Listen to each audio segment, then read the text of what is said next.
Sarcoma Stories is a podcast created by Sarcoma Foundation of America to highlight the voices and experiences of patients, survivors, and care partners. After each episode, you can connect with others in the sarcoma community on our Sarcoma Stories podcast Facebook group to delve deeper into the episode's topics. We hope you enjoy the episode and follow us on Apple, Spotify, or wherever you get your podcasts to receive updates on when our latest episodes become available. The podcast will also be on SFA's website, which is curesarcoma.org. You can find information on this particular subtype or your subtype on SFA's website. Links are in this episode's description.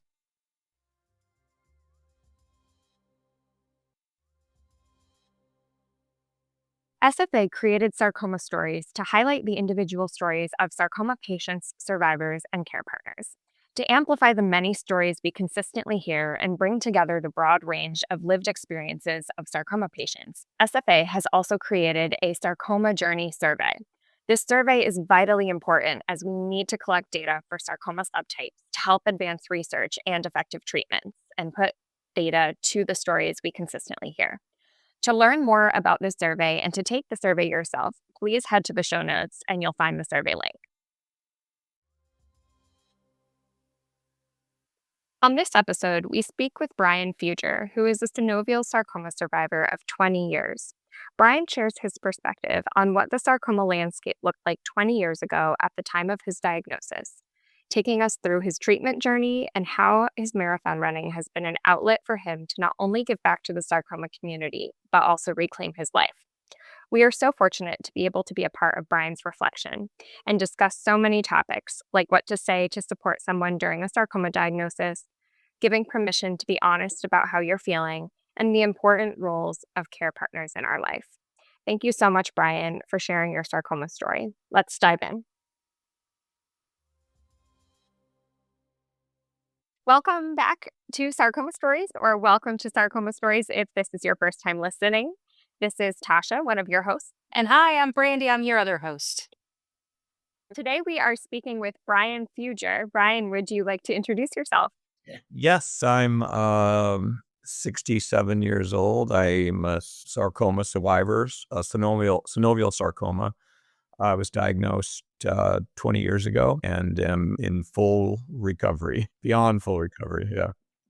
That's amazing. We don't always get to talk to 20-year survivors in sarcoma, and especially on this podcast. So we're really excited to be able to have this conversation here with you today. Can you tell us how the sarcoma landscape has changed in 20 years? What was it like being diagnosed in 2005 with sarcoma? And what was that journey in terms of treatment options even like? Yeah, it was lonely. I would say that. I mean, there's been so much attention paid to so many other forms of cancer, and sarcoma is kind of a little bit of an island, of neglect. Quite honestly, the good and the bad is I had a lot of I'm a researcher and do a lot of research. That's the good news, and SFA was incredibly helpful because it was a repository of not only articles and research and findings, but also people who had gone through the experience. So that was very helpful. I mean, the downside of it is you get caught into a rabbit hole when you start doing the research. All of a sudden, everything fits your case. My case was pretty unique. I coughed up blood. I was incredibly healthy. Well, so to speak. Thought I was anyway. I had taken up running and I was a marathon runner. I ran the Boston Marathon in 2002, and I had just started to really push myself. I was 47 at the time, and I was doing like all-time best. And I distinctly remember I was in Short Hills, New Jersey. I worked as a management consultant, so I was always traveling. I live in the Bay Area now, but I was in Short Hills, New Jersey on a treadmill at the Short Hills Marriott. And I had one of the best workouts of my life. I was like, wow, that was incredible. And then I went back to my room and I coughed up. I had felt something in the back of my throat and I coughed up blood. And I'm like, wow, what's that about? And so I was at the peak of what I thought was health. And yet at the same time, this silent assassin was inside me. So that's how the journey started. It was back in February of 2005. And I will say, I'll repeat, it was kind of a little bit lonely at the time. Was that your only symptom, the coughing up blood? Yeah, absolutely. I was feeling great, and it happened twice. It happened at the Short Hills, New Jersey, and then I was in bed on Valentine's Day with my wife, and I woke up about midnight and felt a lump on the back of my throat, and it was coughed up blood the second time. And of course, that started the research journey. I got up that evening, 1 o'clock in the morning, and started Googling coughing up blood, and uh, none of it was good. But the range of severity was from something really minor, like a cyst, all the way through to something cancerous. I can assume then that the first time you coughed up blood, you did not go to the doctor. No, no, I was like, I just finished one of the best workouts of my life. How bad could this be? But the second time, and it had Yeah. come within 10 days of the first, I was like, okay, something's going on here. I better look at it. Your question is a good one because, and I think it gets to a point that is worth making is, and men are a little worse at this than women. And it's like we tend to put things off, and coughing up blood is obviously not good, but I felt great. It would have been easy for me to ignore it again. Well, like you said, what you were Googling in your symptoms or researching in your symptoms ranges from an array of severity. Right. I mean, all the thing about the Googling was if you cough up blood, it's like, well, first of all, my thing was very unique because sarcomas almost never present in the lung. And that's usually a sign of advanced metastasis. And so that was not really a very likely possibility. I mean, there are other forms of cancer, or it could have been lung cancer or something else, but sarcoma was like the farthest possibility. In fact, w Brandy, to your question, a presentation in the lung absent any other metastasis is incredibly rare. What you had was the primary pulmonary synovial sarcoma. So for the listeners, that was what he was ultimately diagnosed with. So when you hear about presenting in the lungs and it's synovial sarcoma as the subtype, that is what he had. And um, I have a question about Google. When you Googled and you saw all these things, I would imagine sarcoma was not one of them. No, no, no. Right. It's like things Right. like, AV I think it's AVRs, the little blood sacs and cysts, and then you get into things more serious like, various types of other forms of cancer, including lung cancer, but no, sarcoma was not on the list. So when you Google that and you realized this is something that I need to really look into, this is maybe a much bigger deal. What'd you do? You'd call your primary care, or did you think I should go ahead and see a medical oncologist? No, primary care, and I went in, got me in the next day and did a, chest X-ray and found a th a 3 or a 5 centimeter mass, on my lower left lung lobe, and he kind of said, yes, I wouldn't worry too much about it. It's probably a cyst." He said, Oh, "I wanna get you into a pulmonologist to check." And so that was so step 1 was the X-ray. Step 2 was a pulmonologist who, did a endoscopic procedure and took a small sample. He said, again, he's like, "Well, probably I think it's an IV something. It's a small blood sac. I can't remember the name. It's probably that. Don't worry about it, but, we'll take a sample and send it to pathology." And so that was step 2, and then pathology came back and said, "There's some troubling signs here, and we wanna get you into a biopsy." But it was kinda like, "Nah, this could be a lot of things, but don't worry," kinda thing. And then, step 3 was a biopsy, and that came back, after a few days with a diagnosis, of synovial sarcoma. I'm gonna get a little emotional here, but I remember the day like it was yesterday, and I went in to, see my oncologist, and he basically said, "You need to get your affairs in order because less than 6 months to live. And he said, it's in your lung. And so it's, if it's sarcoma, it's metastasized to your lung, and you probably have a primary source somewhere else. And so the cancer finds the glucose when it congregates there, and that's how we're able to find it. And she also said, depending on your diagnosis, which I said, okay, I can relate to that. So anyway, we did the PET scan, and it came back with, there was no other indication anywhere else, and so it was like lung only, thankfully, because if it had metastasized to my lungs, things would have been, a lot more dire. So that was, I guess, stage 4. So it had gone through this successively worse, and which was really hard on my family. It's like all the way from it's a cyst to get your affairs in order. You have 6 months to live, kind of thing. And then what happens is, because the diagnosis kept changing, nobody believes anything anymore. You go to your family and you say, well, and they're like, well, whatever you're telling me, I'm going to think it's twice as worse as it is. Right. Like, is it actually this? Because we said it was a cyst and it wasn't that. And then we said it was this other thing. And now you're telling me it's this. So is it actually this? Yeah. I kind of, Yeah. do you feel like it creates mistrust in someone? Well, honestly, I think I think about it a little bit differently. The medical profession, they probably did it the right way. It's like, don't scare you if you don't have to.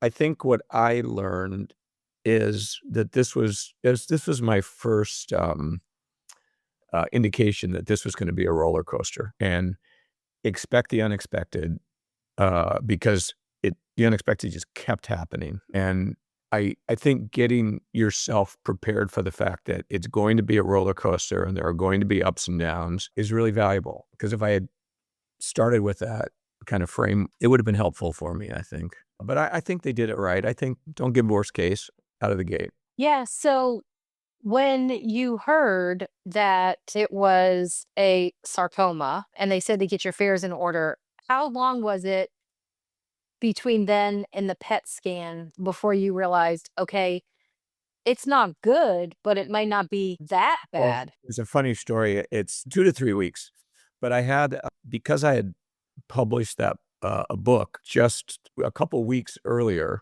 I had an interview on CNN, and to interview me about the book, and this was after the Get Your Affairs in Order diagnosis and before the PET scan, which said it was localized. And this was in San Francisco on California Street. I remember the CNN studio, and I got there early, and I went to Starbucks, and I said, "Screw it. I'm just having like a big old giant apple fritter. I'm on my last few weeks of life. It's like, or last few months of life. I don't care anymore." Kind of thing. Uh, That's interesting. I wish I had journaled that 2 weeks, because my God, there are so many. I just remember I had so many interesting thoughts in the 2 weeks, almost none of which I can remember. Oh, really? Yeah, that's too bad. It would have been great to journal that kind of roller coaster of, I know, it would have been priceless. I know. It's interesting though, because, that's hard to remember. It's a whirlwind as anyone can imagine. But the the way you recalled the doctor telling you you have 6 months to live is still so raw with emotion. Yeah. And I'm interested in your perspective on that. 20 years has gone by and that moment is still so crystal clear. Yeah. Well, how we talk That's about, that's an interesting question. The brain does funny things. I mean, yeah. it sears and cements certain memories, and other stuff it chooses to forget.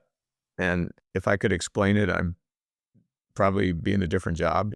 Yeah, totally. We hear a lot from survivors that once you have a cancer diagnosis, even when you finish treatment, like it doesn't end because you enter this next phase of survivorship or whatever it may be. But do you feel like it ends at some point with 20 years of knowledge about this, or do you feel like how Yeah. does that journey progress That's an long interesting term? question. So what happened was, sarcoma, synovial sarcoma, sarcomas in general have high recurrence rates. That's one of the things that everyone struggles with. So, and I was on a 3-month scan schedule after we can talk about my treatment regimen. I had surgery, then chemo. But after I finished treatment, I was on a 3-month schedule, and there was not an hour in the first 3 months. There was not an hour in a day that went by that I didn't think about it. And in particular, uh, if I had a sniffle or a cough or an ache or I felt tired, it just it was like, oh, it's back, kind of thing. Because I knew that if I had a recurrence, my doctors pretty much told me or your odds are not good. So every little tiny thing. So that was the first 3 months. Second 3 months, I could go a few hours and not think about it. And 2 weeks before the scan, my anxiety level was through the roof. And you have the scan, and then you're waiting for the results. And if it goes one way, it's goodbye. If it goes the other way, another 3 months. So then the third 3 months, you could almost create a chart. Third 3 months, not so bad. Let's like go a few days, not think about it. I'd get some anxiety a few days before the scan. And then fourth 3 months, things really started to fade. And then after 4 checkups, my oncologist changed the schedule to every 6 months, and it just sort of gradually faded away. Little anxiety spikes around a scan. So then I had 2 more scans, and third year, I didn't think about it much at all. I had a couple more scans, and then fourth year, he changed it to an annual. So I had my 4-year scan, and by that point, I wasn't thinking about it anymore. I really wasn't worried. And fourth year, he said, I've never seen a recurrence of this particular cancer after 4 years. And the risks of radiation outweigh the diagnostic benefits of a scan. So you're done. And now 20 years on, I just don't even think about it other than seeing somebody else suffering through it. And I have zero worries, zero. That was one of my questions of how does it impact your life now, all these years later, and does it at all? It's been a blessing because, in the bizarre way that tragedies can become blessing, I was able to learn a lot of things about myself and about relationships and adversity, and that I genuinely believe have made me stronger today. So it's as tough as it was, it's a blessing, quite honestly. Not that I would want to go through it again. We'd love to have those lessons in a less life-threatening way, but yeah. Right. Yeah, right. I want to circle back to kind of talk a little bit more about your journey.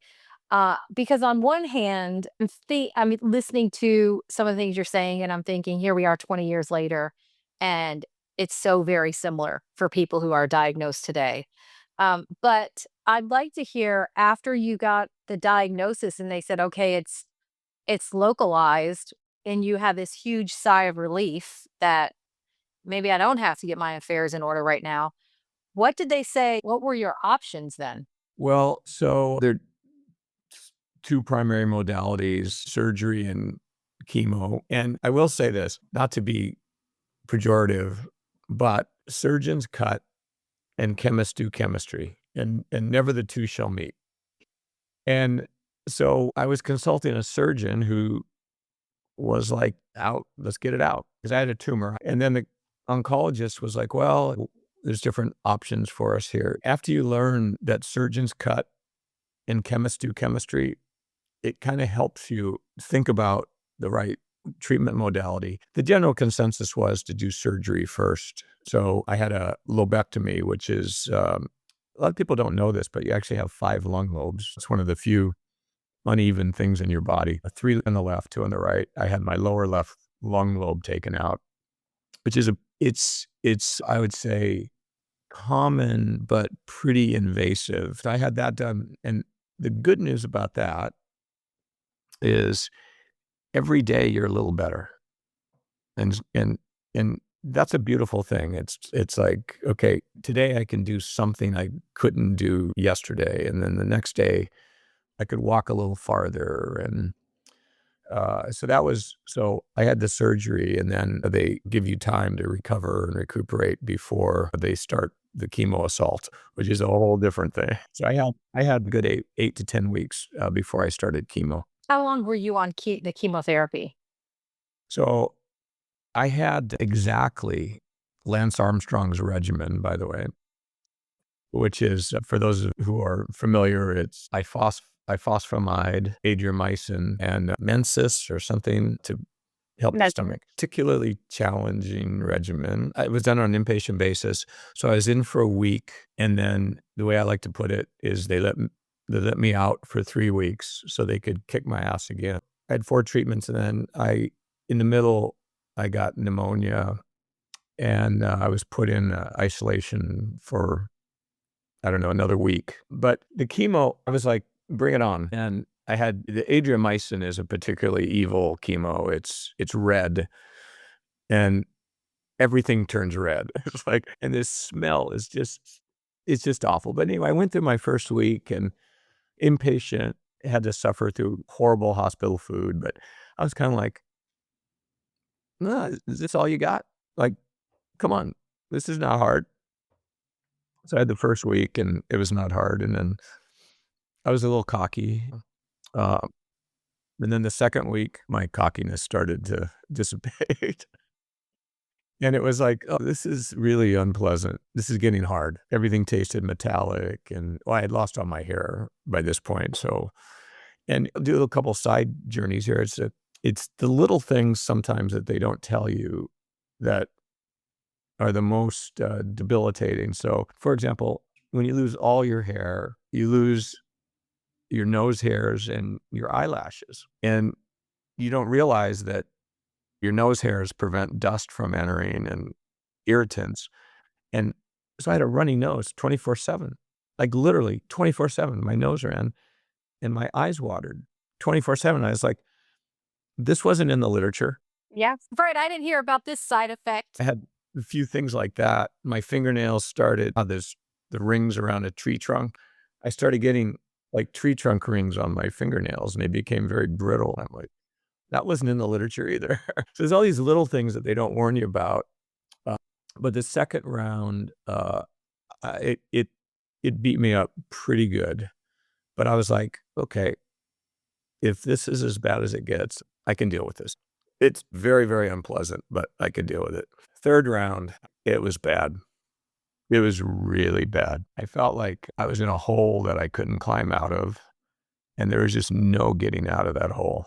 And it's just like, oh my God, like I couldn't eat.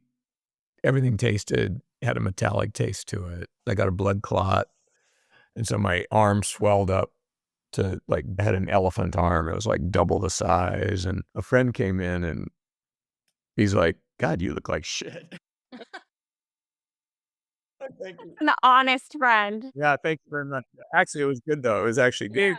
good. Better than being like, you look great. And I remember I got out of the third week, and I had made a habit of trying to go for a walk every day. And I went for a walk, and I ran into a neighbor who didn't know what I was going through. And she said, how you doing? Just this, you run into people casually. Hey, how things going? I was like, you know what? I really feel like shit. Things are not going well at all for me. And I unloaded for about 10 minutes. And I'm thinking, and the look on her face, I can see it today. It's like, oh my God. So that was round 3. And then I got pneumonia. I started getting a temperature, and they had to put me in isolation. I went back for another week, and they delayed round 4. And then I got round 4, and I was just like, whatever, this fucking thing over with, please. It was just really bad. And I was so beat up. I lost 30 pounds, and I'm not a big guy to start with. So I lost a ton of weight. I was bald. I was lily white. But that's when the rebirth started. Was I'd come across Lance Armstrong's book. It's Not About the Bike, I think was the title. And he was, say what you want about Lance Armstrong, he's not the perfect person, but he waged a valiant battle against. Yes. Yeah. We owe him a lot of respect for that. Mhm. He said, just keep moving, because going through chemo and you're in the hospital. It's like you just sit there. And he said, just keep moving, among other things. But I took that away from the book and I'm like, okay, that feels like good advice. So I got up and I started doing rounds around the ward. And I have a weird thing with numbers. I do math around everything. Calculated the number of steps around the ward and said, okay, if I did this many laps, it would be a marathon, be 26.2 miles. And I can do this. I can do it. So I got a friend of mine and asked her for some help. And we put together what we called the Box of Chocolates Marathon and to raise money for SFA. And a box of chocolates is, the reference is, with a box of chocolates, you never know what you're going to get, which I thought was a interesting metaphor for my cancer. You never know what you're going to get. So we organized a marathon around in the hospital. I was carrying my IV pole because I was 24/7 drip. And we did 144 laps around the ward. It took 3 days and 7.5 hours, but we did it and it was great. I was kind of at the very bottom and this gave me purpose on something to do. And we raised, I think it was, I went back and looked at my notes, we raised $42,000 for, That's amazing. It's an yeah. incredible amount of That's money. amazing. Was it just you and your friend, or you did it all by yourself? Or did other people in the hospital join you because they Yeah. needed to walk too? I was on the cancer floor and my family, my wife, my kids, my friend, but other cancer patients joined me for laps. Wow. And I think it lifted the hospital floor, the oncology wing. So yeah, because I think people, it's sense of hope, and I don't have to be stuck in my bed just taking all this that they're giving me. I can have agency and do things on my own and take command and control and push myself to do things. And so that turned out to be a good thing. Yeah, and I bet those people who joined in remember it to this day, right? It's something they'll never forget because, like you said, it gave them something to look forward to too. It also kind of taught them the same thing it taught you: is I can still do this. Correct. I can still do these things. I have something to look forward to, and my body can still do these things. So, what an amazing thing to think of to do, not just for yourself, but to bring along others with you. Yeah, you'd have to ask them, but I hope that they carry that memory with them. Yeah, it was, you can do this. You can do it. And the reservoirs you tap, and this is one of the things that's lived with me to this day, is that when you're in a state of adversity, the reservoir of courage that is available to tap into is deep. You just have to tap into it, though. I think I have to add a corollary to that. It's like not everyone has to do that, and it's okay to feel bad. It's okay to feel crummy, and it's because the one thing that when you go through this, a lot of people are like, oh, if you have a good attitude, you'll get through it. I want to give people permission to have a bad attitude because you will, and it's okay. That people, a lot of people don't know what to say to you when you go through treatment, and you have to kind of give them forgiveness for that because I wouldn't know what to say. I don't know what to. I know now, but I wouldn't know what to say to somebody. But one of the things that naturally comes out of most people's mouths is you keep a good attitude about this and you'll be fine, kind of thing. And that turned out to be the worst thing that you could possibly say, because it's okay to feel shitty. It's okay. It really is. Not permanently, but you're going through a lot. We've heard that from other folks on this podcast, but also one of the things that has come up, not just on this podcast, but in our discussions with other folks who've been impacted, is the whole idea of strong, right? And the pressure that it puts on people to be strong all the time. When in fact, as you told your neighbor, I'm not feeling so good. You want to know how I feel? I'm going to tell you how I feel. Right. And it was that moment that you needed to let that out. I'm curious, when you were going through it as well, you mentioned your wife and kids. How old were your kids at this time? And how did you deal with that? Thinking, especially from the moment of you have 6 months to live and going through this journey and them seeing you sick. What was that like for your family? Yeah. So the kids were, let's see, 20, 18, 16, 13. And two were in college. and then 2 in high school, yeah. It's just rough. They were totally there for me, but a certain part of them didn't wanna face it's just too hard. I remember they came I was in the hospital after, surgery, and they came and I was on a morphine drip, incoherent, 90% incoherent, and catheter, literally drooling. And I remember my wife and the kids came, and it was bad. I mean, they were like, "This isn't my dad. This isn't my husband." And so on the one hand, you wanna see them all the time. On the other hand, you kinda wanna protect them from seeing the worst kinda thing. So it's a tough thing to balance. Erodes trust when you have to help them process the difficult news. I remember the most difficult thing was going through the diagnosis, and it kept getting worse. Then having to face the kids who then like, "Well, you just told us this. Now you're telling us this, and now you're telling us this," kind of thing. That's hard. Right. And feeling like maybe, are you being honest? Right, right. I would opt toward transparency. Had to do it 100 times again, I'd opt for transparency. And different ages can process different things, so you have to be Was there any resource that helped you kind of arrive at the decision to be transparent, or if there was any that you would recommend to another parent who's maybe going through this now or not? I did a lot of reading. I can't recall particular sources and citations and things like that, but we did a lot of reading. Just talking to other people who've gone through it is really, really helpful, because then you can gauge what their experience was, um, and then I did after treatment, had a kind of an interesting story. I joined a survivor support group, and I remember for the first meeting, I was particularly because I was a runner. I was like, "This is really cruel that this would affect my lungs. Awful. I'm angry about that," kind of thing, and I'm blabbering on about my lungs, and I was totally oblivious because 3 seats next to me was a woman who had lost her leg, and once I it was actually it was one of those moments that you really recall after I looked over and I said, "Oh my god, I'm talking about my lungs not having 80% lung capacity instead of 100%, and this woman lost her leg." And, like, what am I saying?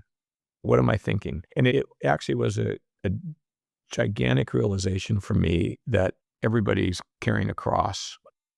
So that was a really, really important realization for me, getting out of my own pity and seeing the world from a broader lens. It was a big deal. It helped me think about things very differently. I wanted to ask about your running as well, because as you said, you were a runner and you were at the peak of your running when you got diagnosed.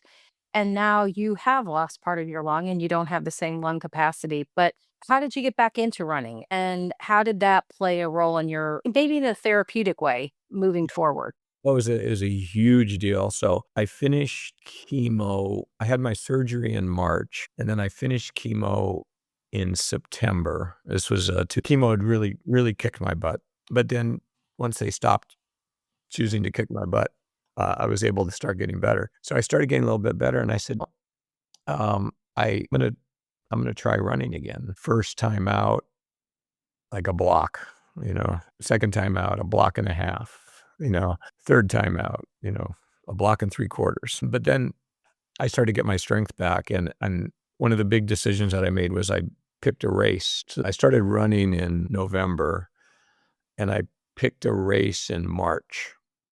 That was my goal. And it was a 5K race, but it really was motivating to me. And I got out there and I got back and I competed really well, and it was kinda like, "Okay, I'm back." And so that was huge. And then, I did a very foolish thing. I was out to lunch with a friend, and I had run, a marathon in 2002, so 4 years earlier, I'd run a marathon, and he had run a marathon, and we said, "These ultra marathons and things over 26 miles are kind of interesting." And, as, you know, men sometimes do, we challenged each other, to, okay, let's do an ultra together. So we signed up for a 50-mile race in Sacramento. This was actually a couple years later. So this was 2009. So I'd continued running, but in late 2008, we signed up for a 50-mile race. We used it as another fundraising opportunity. We called it the Running of the Fools, as opposed to the Running of the Bulls, Running of the Fools. And it was, I would say, forgive my language, it was my fuck you to cancer. It's you're gonna you're gonna invade my lung. I'm gonna come back and run a 50-mile race, which is kind of the ultimate test of endurance and using your lungs. I'm gonna get back. And so we ran that race, and that raised $32,000, I think. And people were glad to contribute. It's like, because it was inspirational for a lot of people, that because I ran as the over 50 missing one lung lobe division. I said, I'm competing in the over 50 missing one lung lobe division, which I won, by the way. In a group of one. So that was a big deal, because that there was like there's there's nothing I can't do then. That was like, cancer, you're gone and I'm back and screw you. And so it taught me that I could do things that I never thought I could do. 50 miles is kind of a long way. And so, but then, because that's not enough, the next year we upped it. My friend and I went to lunch again. I never go to lunch with him anymore. No. No, he's got to be off the list. And we challenged each other to a 100-mile race, which is Wow. totally ridiculous. But so Vermont has an ultra marathon. It's in the summer. It's in the mountains in Vermont, and it's a 100-mile race. 15,000 feet of elevation and 15 ascent and 15,000 feet of elevation decline. It was 93 degrees that day. The worst condition. There were 350 starters, and I'm proud to say I was one of 153 finishers. Wow. In 23 hours and 45 minutes. You run through the night. You start at 3 a.m. The gun goes off at 3 a.m. and 4 a.m. You start at 4 a.m. You run through the night, and I finished at 3:45 a.m. the next day. Dumbest Did thing. you get breaks? If you're a elite runner, which I'm not, you kind of run the whole thing. If you're not an elite runner, you run on flat and downhill, and uphill you walk. And then every 3 miles, there's, potato chips and M&Ms and In a chair? peanut butter sandwiches and a chair. I can sit down for a Yeah. minute. Those little glue packets that are Yeah. The gels. gels. I had 27 of them. Oh my gosh. Wow. Did you ever sit down and think, I'm not getting back up? Well, it's actually a very conscious strategy. If you have to be very careful, because if you do sit down for too long, you won't get up. It's one of the things that's interesting is you had the option of getting a buddy assigned to you who runs the last 10 miles with you. And you don't know who it is, just somebody who volunteers to do that. And I said yes. And oh my God, thank God, because I wouldn't have made it without him. He kept me going, which is another interesting metaphor that I feel compelled to talk about with the whole cancer journey. Man, oh man, having an advocate and someone who's there in your court, and particularly navigating the healthcare system, it's like there's lots of wonderful things and wonderful practitioners and miracles that occur, but you are a number. You have to advocate for yourself. And a lot of times I have a lot of business experience and negotiating experience, but when it came to my self-care, I wasn't up for it. I was like, whatever. I trust you, whatever. And I had a friend who pushed hard, who asked tough questions and questioned everything and forced things to happen when they weren't happening. So not everyone has the luxury of having an advocate, but if you can have one and find one, and man, oh man, it's helpful. It's so helpful. Trying to do this on your own, ooh, man, plus my wife and kids, so I had a team in my court, and man, that made all the difference. Yeah, I was about to ask you if you had drawn any parallels between running and treatment. And I think, like you said, having that person, whoever they may be, a friend, family member, a foundation. Like, that is part of why we do what we do here is to be that person when people need that advice and that help and that encouragement. It can come from so many different sources. There's no formula. It's different for everyone. It can be a spouse, it can be children, it can be a friend, it can be just somebody at SFA, you know? It can be anybody, but boy, don't be afraid to ask for help because you'll need it. Yeah, I guarantee you that. it's Yeah, really good advice. huge. Yeah, and I do like the analogy of the person who just jumps in for that last 10 miles, right? Just to get you over the edge. I'm just here for you to be that support. You don't even have to know me, Mhm. right? And I think that's one thing that, as you said at the very beginning, it's very lonely. And we continue to hear how lonely it is. But one thing I want people to know is that there are people out here cheering them on, or who would step in for those last 10 miles, or whatever it is you need to provide support. They're out there. And if you just ask for it, they will absolutely stand up for you. I think the point that you just made is don't be afraid to ask for it. People have an incredible reservoir of goodwill to help, and sometimes they don't know how to help, and sometimes we feel reluctant to ask for it. We don't wanna bother you, or we just wanna crawl into our own little hole, and it's like, "No, no, no, no. You can crawl into your own little hole, but don't forget to ask for help." It's a courageous act sometimes to ask for help, but so worth it on the other side. And I want to ask you about that because 2009 was the year you trained for Running for the Fools and ran that. It was also the year that you were the recipient of our Courage Award at our Stand Up to Sarcoma Gala. And I'm wondering if you could share what courage means to you. I think there's a classic definition, but as the recipient of that award, how would you define courage? Ooh, that's a tough question. Let me think about that for a second. I know the word that just jumped into my head for whatever reason is resilience. The ability to, when things are thrown your way, is to be resilient and survive. And I think that's courageous because, I mean, it's easy. In fact, the path of least resistance is to be not resilient. I say this non-judgmentally and genuinely so. It's easy to get into a victim frame because no one asked for this. Make all the right decisions in your life. You do things the way you're supposed to, and you play by the rules, and this happens to you. I mean, that's the definition of being a victim, right? And so you are a victim by definition, but that's different than falling into victimhood, if that makes sense. And so I think courage is the resilience to avoid that, I think. I don't know.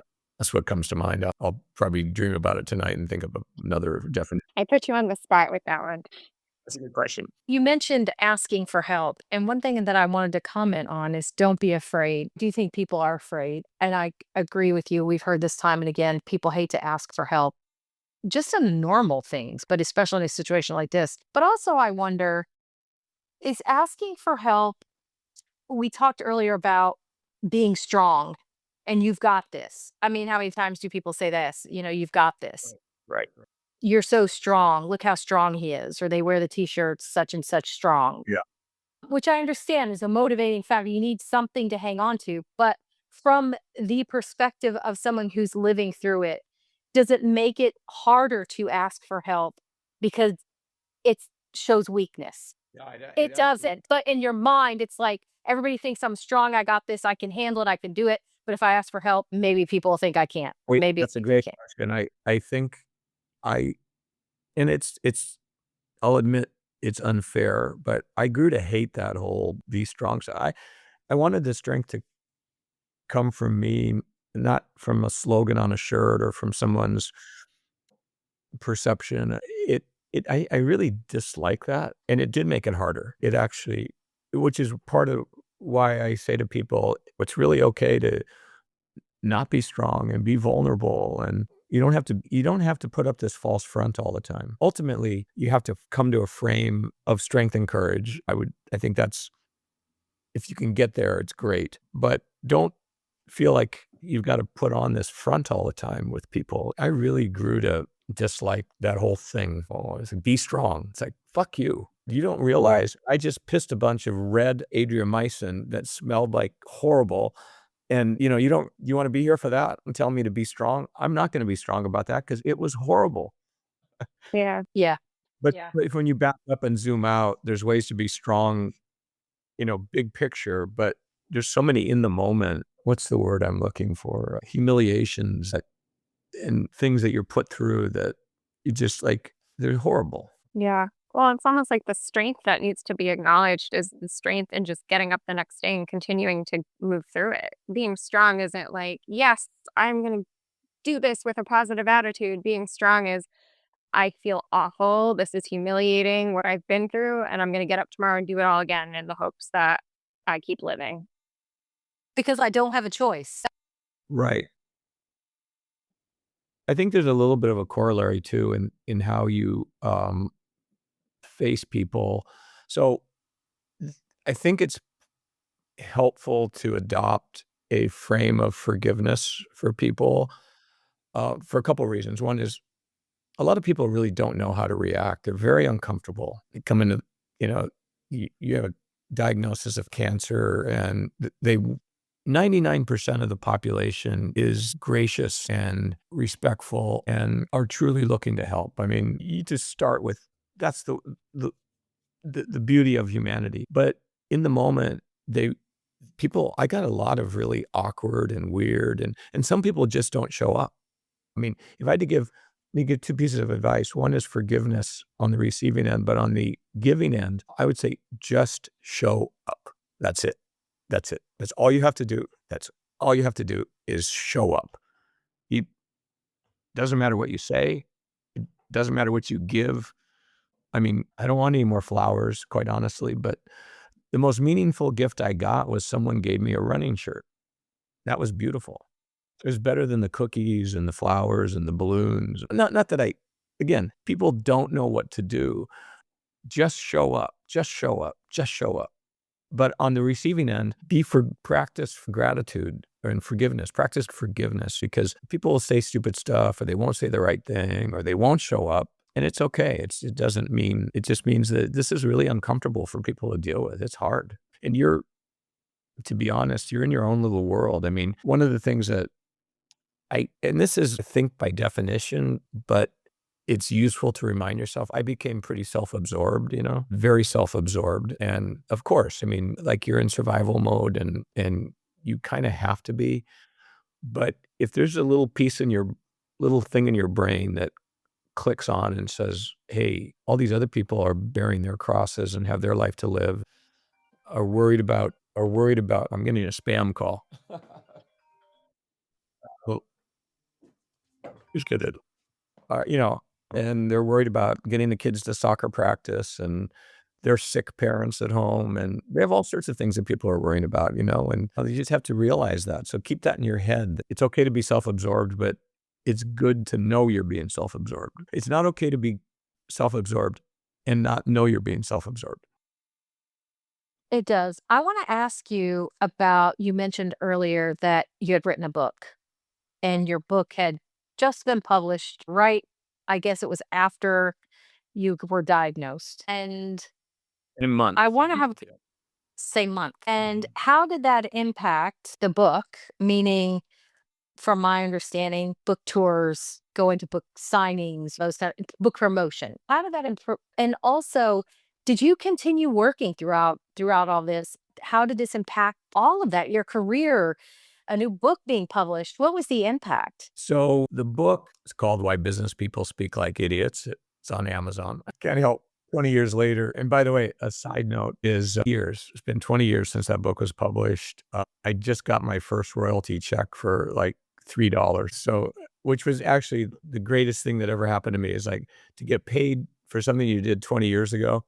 It blew my mind. It's not a very good book, quite honestly, but it's a book and it got published, which is a big deal. I have two co-authors, and so they were able to pick up the slack on the promotion side of it. It was a little disheartening to know that, you want to get out there and push it, and I'm the primary author on it, and I was pretty much not able to do that. So that hurt a little bit, but whatever, kind of thing. Work-wise, um, I have the amazing employer and amazing boss. I'm so fortunate, and I count my blessings. They said to me, just look, get better, come back to work when you're ready.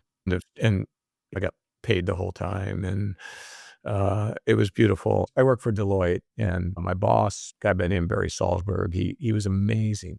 Just like, get better. That's it. Get better. So I took off about 6 months and then went back to work and kind of got right back into it and I think, again, to go back to where we started, a blessing in terms of being able to not get so caught up in the daily stuff, crap that goes on that stresses people out. I was able to zoom out a little bit and say, "God, you may be worried about missing a deadline or something, but let me tell you, a lot of people going through a lot more difficult things than this. So let's not get too stressed out about this." I was able to bring, I would say, greater perspective to work, and it was really helpful. It was really helpful. And so in the end, it didn't impact. But again, I was blessed with, really, really blessed with a generous and understanding employer and boss. It was great. When my mom uh, was going through it, and I was, her caregiver, I remember I had just started a new job actually, and I remember my boss at the time saying the same thing: "Take as much time as you need. We're going to go ahead and pay you, and you just get through this and come out the other side, and we'll be here." And I have to admit that has impacted me. Here I am, almost 15 years later, and that has stayed with me more than anything. The grace that he gave in that moment is something that I try to pay forward all the time. I resonate with what you just said so much. I mean, I understand the sense of relief that you feel. And I wasn't going through near what you were going through, but it's that sense of relief, that one less thing you didn't have to worry about, right? Or that Mhm. stress and pressure. And it's a big thing. Yeah. I think Brandy, you also mentioned the caregiver, and we haven't talked about that. Caregiving's hard. I have an interesting metaphor. It's like I ran in an ultra marathon race, you often have a crew that crews for you and goes to different rest stops and carries a change of shoes and some extra food and takes care of you at these rest stops, and which was wonderful. But then I volunteered to crew for a friend who did a 100-mile race, and it was harder than hell. It was like I had no idea.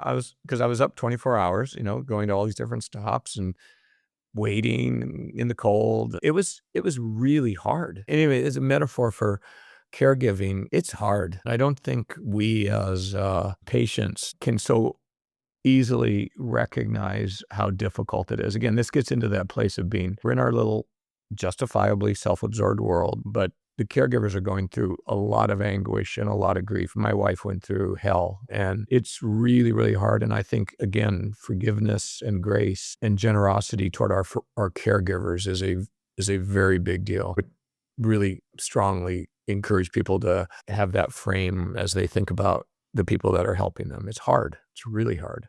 And I didn't realize it. Yeah, absolutely.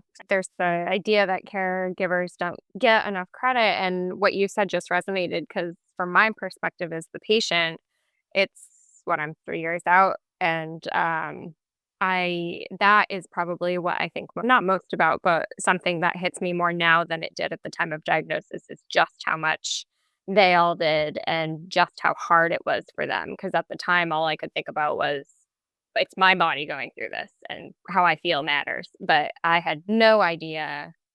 I knew I couldn't conceptualize it until my life was no longer at risk, you know? That's a great way to put it. And they're going through this thing where they're trying to be strong for Right. you. Right. It's almost like you need to give them permission. If you're asking for permission to be weak, you need to give your caregivers permission to be vulnerable. Yeah. And I almost wonder if the giving the credit sometimes from the patient perspective, I always say, oh, we don't give caregivers enough credit. And I'm like, gosh, I should give my caregivers more credit. Like, Yeah. from me, it might be more meaningful than society if I were to say to them, I give you a lot more credit. I agree 100%. And I think that's really, really good advice. It's like just saying to a caregiver, I know how hard this is for you. And I can't tell you how much I appreciate it. And by the way, I don't expect perfection. Yeah, that's so true. I mean, just saying that to a caregiver would go an enormous distance, I think. They just understand that you understand, what kind of thing. I think that makes a good point because I will say after my mom passed, I had tremendous amount of guilt of feeling like and the moment in my life where I needed to be the strongest, I wasn't.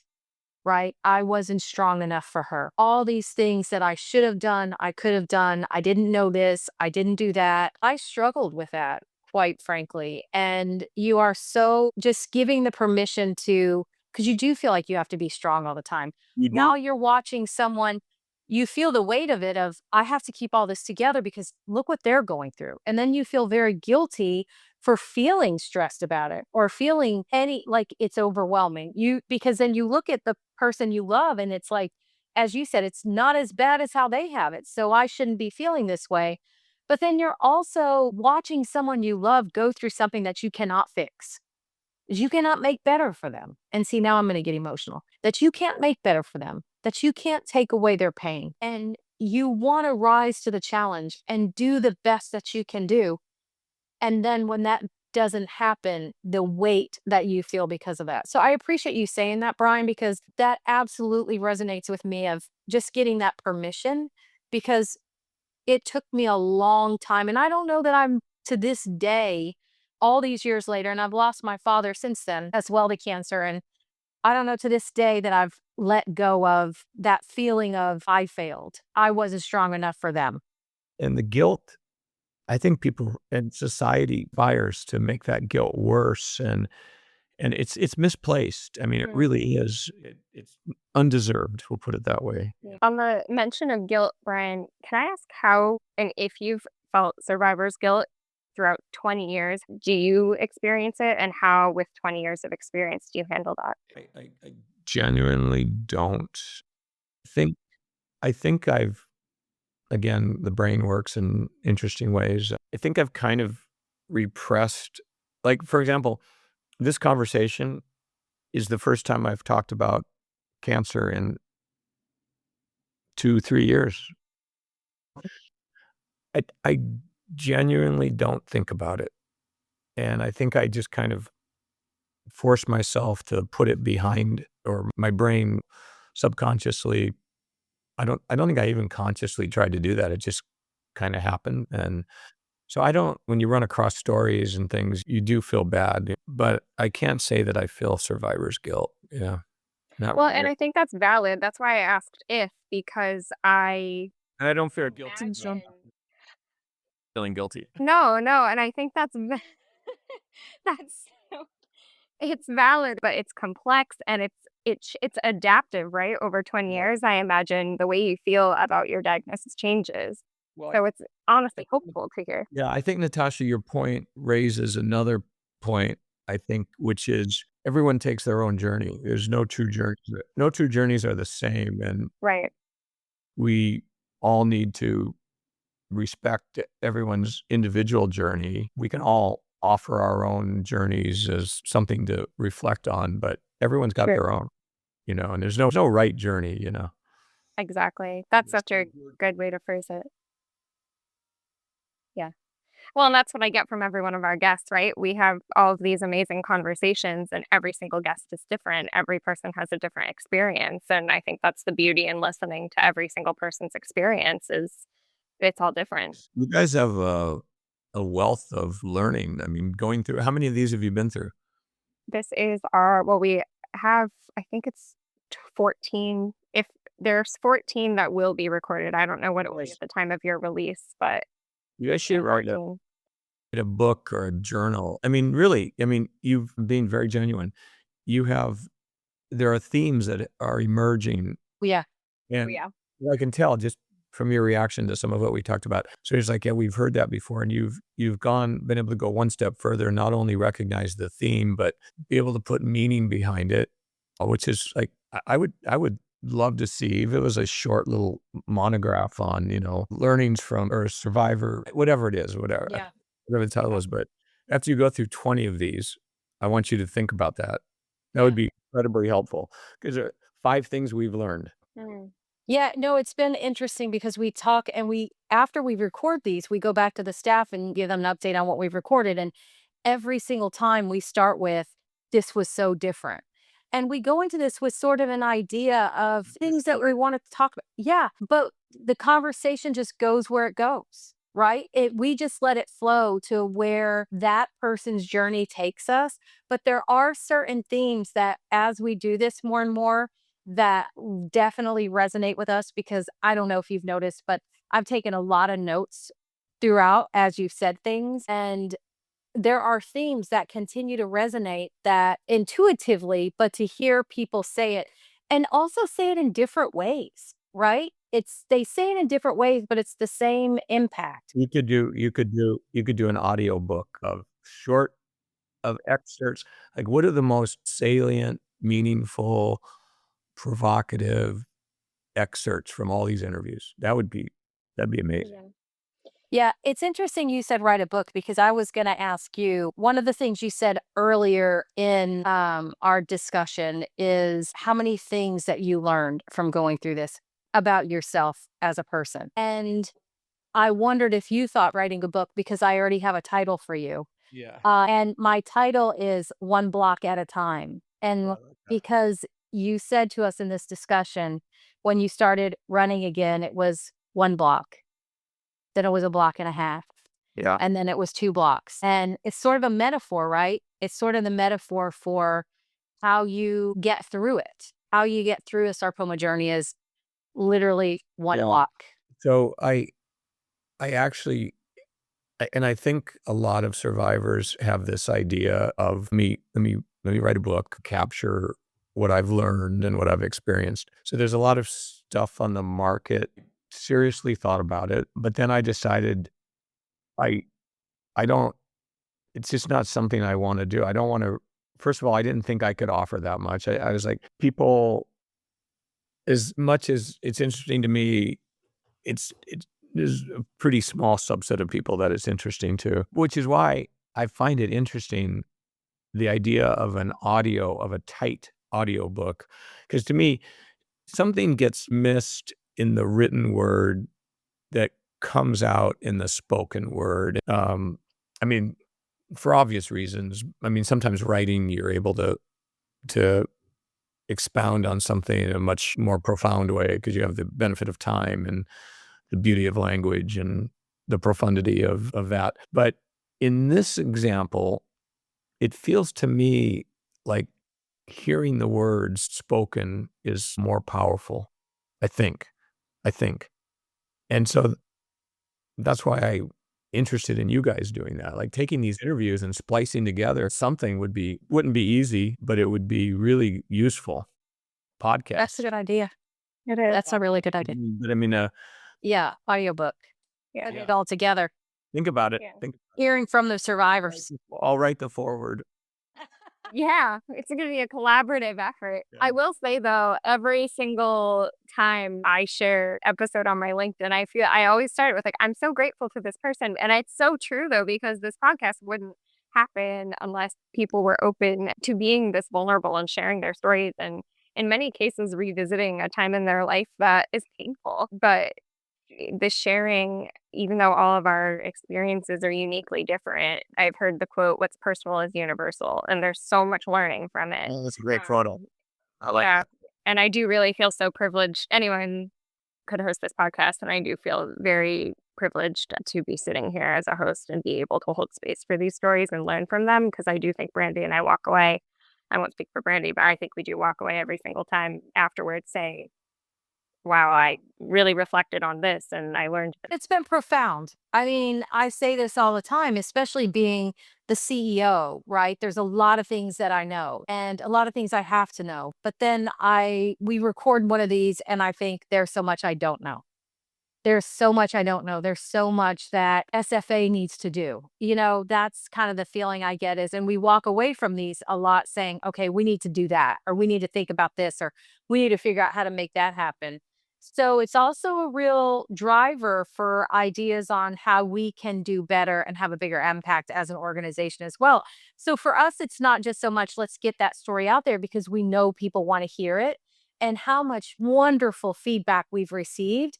We didn't know what to expect when we went into this, and we picked the topic and the title because there's so many podcasts out there that talk about research and you talk to the doctors and the clinicians, but you don't hear just from the Yeah. people who've been It's impacted, right? 100%, 100%. If So we may have already answered this, but we'll go ahead. Natasha always asks our last question. Yes. So it's here's our last question, and then there's an official last question. But the last question, Brian, if there was one message you wanted to leave with our listeners, what would that be? one message, keep moving, keep moving. Just keep moving. I love it. That is kind of easy to remember and easy to execute. You'll feel better and give you a sense of purpose. Just keep moving. Keep moving. And Brian, if people in the community wanted to connect with you, is there a way for them to do that? I don't do social media, so email is fine. Hey, yeah, feel free to reach out to me by email. I'd be glad to be responsive, and any help I can give, I'd be more than glad to do that. Awesome. Well, we will definitely put that in the show notes. But Brian, thank you so much for sharing your story and your experience and your perspective. Like Brandy said in the beginning, it's not often we get to talk to somebody who is a 20-year survivor, and it's really special to have the time with you today. Well, let me turn it around and say thank you guys for what you're doing. It's really impactful, and as a survivor, I really appreciate what you're doing. Thank you. Thank you Thank so you, much, Brian. Brian. Thanks for joining us today. Did this episode resonate with you? You can join the discussion about this episode in our Sarcoma Stories Facebook group, linked in the show notes. If you found this podcast helpful, your feedback is incredibly valuable and helps to create more awareness about sarcoma while sharing vital resources with someone who may need it. Be sure to leave a rating and review. Thanks for listening, and we'll see you next time.